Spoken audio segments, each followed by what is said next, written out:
saya baca di media online, Prof. Mahfud menyaksikan vonisnya Eliezer dan setelah vonis dibacakan Prof. Mahfud tepuk tangan. Kenapa tepuk tangan, Prof?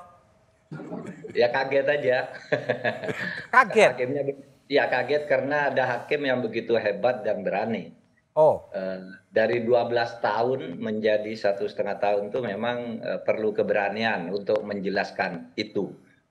Saya sendiri dalam wawancara sebelumnya yang seperti di viral melalui Uya Kuya itu kan saya bilang kira-kira yang layak tuh 4 tahun lah, di 4 tahun atau di oh, bawah 5 tahun lah gitu kan, itu kan wawancara saya beredar. oke, Tetapi kalau 12 tahun itu enggak benar menurut saya kan begitu. oke. Tetapi jatuh 1,5 tahun loh, hebat benar. Dan menurut saya konstruksi hukum, Hmm, konstruksi peristiwa yang dibangun oleh hakim itu luar biasa. Semua dipertimbangkan yang muncul dalam sidang, segi-segi psikologisnya, sosialnya, politisnya muncul semua di situ dari berbagai kontroversi, lalu mereka bisa mengambil kesimpulan dengan begitu berani dan kompak gitu oke. ya, dengan penuh keyakinan. Nah, bagi saya surprise sehingga saya langsung bertepuk tangan pada Oke, waktu itu. tepuk tangan itu bukan sesuatu yang patut dirayakan gitu, ada hakim yang kemudian bisa mandiri, bisa independen gitu? Takut dirayakan apa enggak, karena saya surprise saja gitu, wah hebat ini gitu. Nah, kalau mau ada yang merayakan bagus, karena ini berarti gini, ada kita ternyata punya hakim-hakim yang bermartabat, Hmm, menjaga marwah seperti itu di tengah peristiwa besar, kasus besar yang seperti ini. Itu tidak mudah loh, karena berbagai godaan, ancaman masuk. Bisa ancaman suap, bisa ancaman fisik, bisa ancaman karir, dan sebagainya. Dalam kasus-kasus seperti ini biasa terjadi hal seperti itu.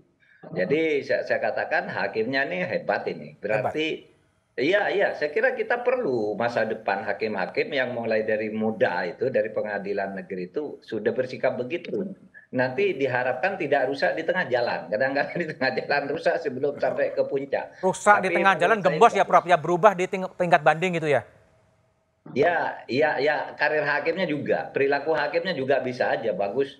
Sekarang dalam satu kasus, nanti di kasus lain misalnya tidak tahan godaan atau males-malesan gitu, bisa tidak sehebat ini. Tapi saya berharap hakim-hakim tuh majulah ke depan. Oke. Eh, Prof. Seperti itu Mahfud, jadi selalu menurut analisa Prof. Mahfud, ini gimana bisa ada rasa keadilan yang jomplang, mengadili perkara yang sama, dengan saksi yang sama, dengan terdakwa yang sama, tapi tuntutan dan vonis hakim bisa sangat berbeda. Apa yang terjadi sebetulnya? Ya bisa saja, dan itu banyak terjadi ya, banyak terjadi dalam pengertian, selalu beda. Kalau ada anunya sebenarnya, ada shock-nya juga kalau di kejaksaan. Kalau tuntutannya begini gitu, kasusnya begini, faktornya begini, tuntutnya begini. Tapi menurut saya tidak terlalu penting, sekarang vonis sudah, turun gitu. Dan memang, kalau dari sudut faktanya bahwa apa yang menyebabkan Eliezer itu hukumannya sangat ringan, secara teoritis dia memang bisa bebas sebenarnya. Bisa Eh, bebas.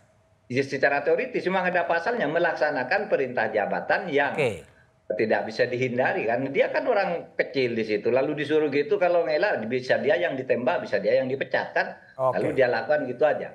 Dan kemudian dia menerima skenario awal sampai sebulan kan. Hmm, Sebulan disuruh mengaku dia bahwa saya yang menembak.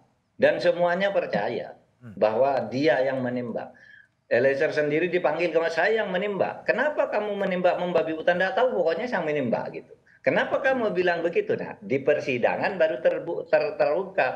Karena dia dijanjiin oleh Sambo, udahlah kamu ngaku dulu, nanti sudah tersangka, nanti SP3, karena kamu nembaknya itu terpaksa. Hmm. Gitu, terpaksa membunuh karena kamu ditembak duluan. Gitu kan selesai.